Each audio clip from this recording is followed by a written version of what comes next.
ճիշտ ասած երկար էի մտածել տուն վերադառնալու մասին, որովհետև արդեն 10-րդ տարին էր, որ արտերկրում էի հանդես գալիս։ Շատ ուրախ եմ տուն վերադառնալու կապակցությամբ, առավել ևս ուրախ եմ Փյունիկ վերադառնալու կապակցությամբ։ Երկար չտևեց,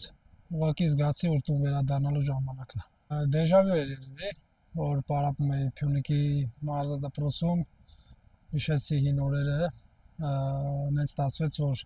իմ հին ընկերների հետ եմ հիմա Փյունիկում, Արմանի, Էդգարի, Տարոնի։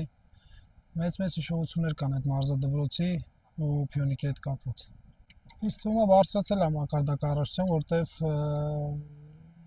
մի քանի թիմ միաժամանակ պայքարում են տիտղոսի համար։ Այն ժամանակ, որ ես էի խաղում, միշտ 2 թիմ էին պայքարում, մաքսիմում 3, հիմա 3-4 թիմ հաստատ պայքարում է տիտղոսի համար ու մնացած թիմերի որակն էլ էլի բարձրացել է։ Լավ նախապատրաստվում ենք, ցավոք սրտի ունենք կորուստներ, բայց այն տղաները, ովքեր հավաքված են, այն տղաները, ովքեր այսօր ստեղ են, լիովին պատրաստ են, լավ մթնոլորտ է շատ ճամբարում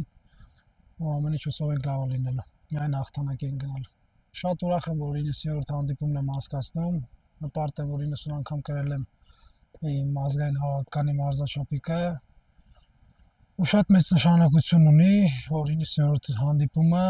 անցկացնելու ենք Երևանում ու Կովկասյան դերբին է լինել։